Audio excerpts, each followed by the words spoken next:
Je crois que pendant tout ce tuto, il faut que je reste comme ça, tu vois, pour que le concealer ne transfère pas sur mon autre paupière. Donc je vais rester comme ça tout le temps. Coucou mon chat, comment vas-tu? J'espère que tu vas toujours bien. On est maintenant, ça fait combien de temps? Ça fait 3 semaines, un mois qu'on est en 2019. Comment ça se passe? Est-ce que tu vas bien? Cligne 2 fois des yeux si ça ne va pas. Si ça va bien, ça me fait plaisir car je vais également très bien. Tu le sais, tu connais mon petit quotidien. J'écris des articles sur mademoiselle.com. Je fais des vidéos. Je suis là tous les jeudis, normalement, on espère. Et cette semaine, j'ai décidé de faire un truc. Alors, calme-toi, c'est pas un truc de ouf, mais juste, c'est un truc vachement bien. Parce qu'en 2019, je me suis dit, je vais apprendre à faire les trucs que je trouve trop beaux sur les autres gens. Et une des premières choses que je dois apprendre à faire, et ça fait 5 ans que j'essaie d'apprendre à faire ce truc-là, mais en fait, je prends pas le temps d'essayer, c'est de faire un cut crease. Donc, un cut crease, si tu ne sais pas, c'est une technique de maquillage qui consiste à mettre du concealer, c'est-à-dire du correcteur, mais un peu épais, à un endroit de ta paupière pour isoler une couleur et pour qu'on voit en fait la ligne de démarcation entre ta paupière mobile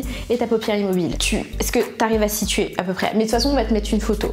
Comme ça, tu pourras voir. Il y a toutes sortes de cut crease. Et j'ai essayé de faire ça aujourd'hui. Donc, viens apprendre avec moi comment on fait un cut crease. Ce n'est pas grave si c'est pas parfait du premier coup. Qui sommes-nous? Sommes-nous des make-up artistes professionnels? Non, certainement pas. Mais est-ce que ça veut dire qu'on doit se priver de faire les choses qu'on trouve jolies sur les autres? Non plus. Donc, cette semaine, on va faire ça. Suis-moi. Propulsé par mademoiselle.com. Ça swing. Hello guys, welcome back to my channel. Non, je rigole. Avant de commencer ce tuto, je vais me mettre de la crème sur les mains parce que vous ne le voyez pas d'ici, mais elles sont effectivement très grises et très sèches. Hop, hop, hop. Je vais tenter de faire un cut crease. Je vais commencer par me maquiller les yeux parce que j'ai très peu confiance dans le fait que si je commence par le visage, je n'en mettrai pas partout. Donc on va commencer par les yeux. Je vais mettre du Shadow Insurance, donc c'est la base à paupières de Too Faced, hein, celle que j'utilise souvent. Un peu là, un peu là. Maintenant j'ai plus mes longs ongles, je peux enfin mettre mes doigts comme ça. C'est une des meilleures choses de ma vie. Je ne suis que joie. Je vais faire mes sourcils tout de suite parce que c'est très compliqué de se maquiller les yeux quand on n'a pas de sourcils. Parce qu'on n'arrive pas à savoir où est-ce qu'on doit s'arrêter, on n'arrive pas à savoir, ton visage n'a pas de structure, vraiment on ne sait pas, on ne sait plus. Donc je vais me maquiller les sourcils. J'ai pas ma cire à sourcils sur moi car on peut le dire, je suis parfois très tête en l'air et je sais pas où je l'ai mise. Je pense qu'il faut que je vous dise la vérité. Je peux pas vous mentir, vous êtes ma famille quelque part. C'est un crayon tout simple hein, de chez Rimmel London et voilà, il fait le job tranquille. Comme tu peux le voir, j'ai pas besoin de forcer. On adore ces londoniens. Typiquement, Rimmel, c'est une de ces marques dont on parle pas beaucoup en France. On se hype pas énormément sur Rimmel. Et c'est dommage parce que quelquefois, il y a des pépites, tu vois. J'avais essayé leur blush, leur maxi blush aussi qui est cool. Et Rimmel et Revlon aussi. J'ai complètement pas du tout épilé mes sourcils depuis 1000 ans. Donc, ce que je vais faire, c'est que je vais les redéfinir un peu avec du concealer. Alors, je vais prendre un pinceau à liner pour pouvoir vraiment suivre la ligne ici. Donc, ça me permet de nettoyer tout ce qui n'est pas dans l'axe, c'est-à-dire tout. Si c'est la première fois que tu viens sur ma chaîne, tu apprendras que mes sourcils vivent leur propre vie. Ils vivent un peu la loi de la jungle et ils ne se laissent impressionner par personne. Donc oui, mes sourcils sont gangsters.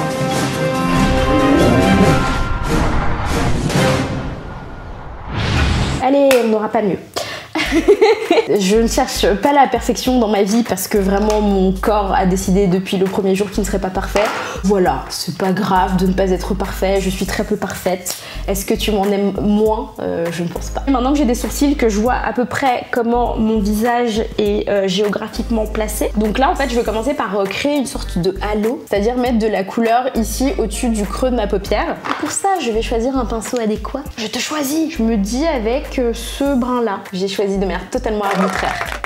C'est une de mes palettes préférées au monde car tu peux voir elle est chargée de toutes les couleurs de l'arc-en-ciel. C'est la palette Masquerade Mini de Juvia's Place. Donc c'est une marque américaine indépendante que tu peux acheter sur le site de Juvia's Place. Sinon il y a un autre site en France qui la vend. Je te le mettrai dans la barre de description. Et toi aussi tu pourras être #blessed. Et tu vois, c'est du brun et pourtant, même sur ma peau à moi qui est également brune, ça se voit quand même très très bien. Et c'est pour ça qu'on adore Juvia's Place, parce qu'ils rigolent pas avec la pigmentation. Et là du coup, comme j'ai commencé par les yeux, en vrai je peux un peu partir loin. J'ai pas vraiment d'endroit où je dois arrêter mon fard à paupières. Je peux partir un peu où je veux, parce qu'après je vais me maquiller par-dessus. Est-ce que ce serait pas une métaphore de la liberté? Je ne sais pas. Après, j'improvise, hein, je sais pas encore ce que je vais faire. Donc je te dis après, mais j'ai pas encore décidé. je vais mettre du rose. Ou alors attends, non, j'hésite. Oh, non, je vais prendre ça, cette couleur. Je crois que je l'ai jamais utilisée de ma vie, je sais même pas ce que ça donne. Donc je vais prendre cette couleur-là, qui s'appelle Cairo. Et comme tu peux le voir, c'est du orange, très orange. Ok, et c'est là que va intervenir le cut crease. Je crois que je vais pas faire toute la paupière, je vais juste faire cette partie-là, ou peut-être juste le milieu. Ouh, je vais faire ça, je vais faire que le milieu. Pour faire un cut crease, il vaut mieux prendre un concealer, donc du coup un correcteur anti-cerne comme ça, qui est un peu crémeux plutôt que liquide, parce que s'il est liquide, en fait, il va pas retenir l'ombre à paupières et ça risque de juste pas tenir et de pas être joli. Donc, je vais prendre mon petit correcteur. Donc, je vais reprendre cette teinte-là. Je vais reprendre aussi ce pinceau-là, qui est un pinceau à liner, parce que dans la vie j'ai un problème. J'ai une espèce de petit pli en fait de chair par-dessus le creux de ma paupière, donc c'est pas un vrai problème, je veux dire ça ne m'handicape pas au quotidien, mais quand je dois faire un cut crease, dès que je ferme un petit peu les yeux, dès que mes yeux sont au repos, et ben en fait t'as un espèce de double pli. J'arrive pas toujours à vraiment délimiter cette zone, tu vois. Là ce que je vais faire, c'est que je vais délimiter avec ce pinceau là, et après je vais utiliser un autre pinceau pour mettre sur ma paupière. C'est une idée que je viens d'avoir. J'ai jamais essayé ça, mais on va voir. Ah, tu vois, regarde. Pied normal, double pli. Du coup, je sais pas où je dois démarquer le truc. Ouais, ok. En fait, il faut que je le fasse dans le grand pli, pas dans le petit. Donc là, j'ai pris ce pinceau-là. Ça, c'est un vrai pinceau à concealer. Donc du coup, j'en prends. Je vais le mettre comme ça. Donc tu vois ce que ça a fait? Genre de ce côté-là, en fait, c'est pas délimité correctement. Et de ce côté-là, ça va. Donc on va réessayer. Ça va pas, ça va pas, ça va, c'est bof. Alors on réessaye. Ok. Alors du coup...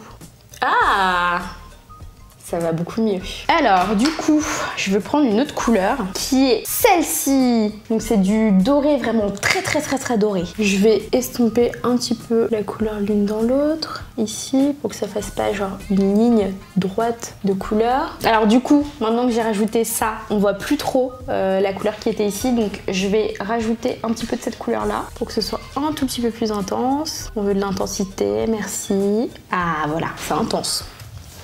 Ok, on est pas mal, on n'est pas du tout dégueulasse. Et pour finir, du coup, je vais mettre de l'eyeliner. Cet eyeliner que je n'utilise jamais. J'aime me mettre en danger. En vrai, parfois, je me demande comment ils font pour se maquiller les gens qui sont hyper myopes. Est-ce qu'elles portent des lentilles? Mais tu peux pas forcément porter des lentilles même quand t'es myope, tu vois. Moi, je suis myope, pas trop, mais je suis myope quand même. Donc, je porte des lunettes pour lire, regarder la télé, tout ça.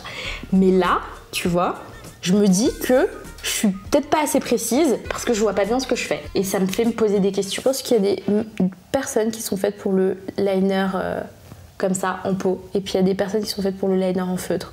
Je suis clairement faite pour le liner en feutre. Là, je galère depuis 10 minutes avec du liner en peau. Il n'y a aucune raison que je galère comme ça. En vrai, ça fait 2 minutes. D'habitude, je suis plus rapide que ça, ok? Je vais faire le reste du visage et je vais essayer de mettre des faux cils et tu verras le résultat final.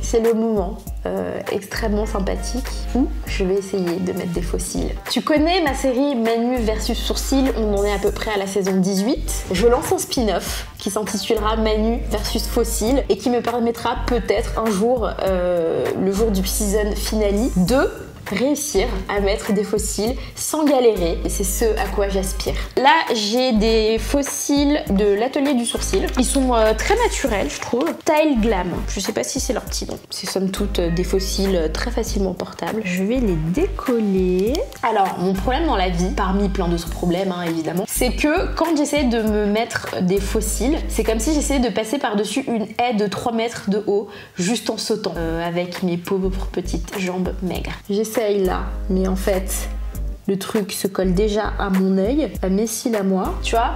Donc je pourrais vivre comme ça, mais en fait je sais que je les ai collés beaucoup trop, mais je pense qu'ils sont de la bonne taille. C'est déjà un bon point. Est-ce qu'on a de la colle partout? Tout à fait. Mais presque, hein. Ce petit bout là qui saoule. Alors, on est pas mal collé. On voit totalement la bande qui permet de coller les faux cils. Donc voilà, c'est très joli, mais on voit une bande blanche nulle. Si ça se voit, je vois pas l'intérêt de mettre le deuxième. C'était bien, sauf que on va pas mettre ça parce que ça se voit que j'ai des faux cils et quel est l'intérêt. Donc je vais l'enlever, j'irai le nettoyer et on essaiera de le mettre dans une autre vidéo. Et du coup à la place je vais mettre du bon vieux mascara, tout ce qu'il y a de plus normal de type mascara. Celui-là c'est un mascara Bobbi Brown Smoky Eye Mascara. C'est un échantillon. Je l'ai eu à Sephora. Voilà. Je vais mettre de la poudre et on est bon. Ah, je suis cute. Et pour finir, ah oui, c'est ma nouvelle chose préférée. Oh la meuf. Tu t'attendais pas à ça. Et voilà mon chat, c'est la fin de cette vidéo. J'espère que ça t'a plu. En tout cas moi j'ai beaucoup ri, surtout de moi-même d'ailleurs. Et c'est ce que je préfère faire dans la vie. Finalement. Comme tu as pu le voir, mon cut crease n'est pas du tout parfait, mais qu'est-ce qu'on s'en fout? Peut-être que je reviendrai te voir dans 3 mois et que je viendrai te voir avec une suite en te disant hey, salut, je reviens faire un cut crease, cette fois-ci il va déchirer et en fait ce sera trop bien. Tu sais pas, tu peux pas savoir, tu sais pas ce que je fais de mes dimanches. J'espère que toi aussi ça t'aura donné envie de faire des choses que tu trouves trop beau sur les autres mais que t'oses pas trop faire sur toi parce que tu sais pas, voilà, machin truc. Vraiment, n'hésite pas à essayer. Et je te retrouve le jeudi comme d'habitude. J'espère que je serai là la semaine prochaine. J'espère que tu seras là la semaine prochaine. N'hésite pas à t'abonner, comme ça tu es sûr de ne rien louper. N'hésite pas également à aller voir tous mes articles sur Mademoiselle. Alors vraiment, ça va te prendre toute la vie parce qu'il y a à peu près 1 an d'articles, donc ça prend du temps. Mais ils sont tous très bien. Voilà. Et tu mets un petit pouce bleu, tel ceci, si tu as bien aimé cette vidéo. Voilà, je te fais des gros bisous.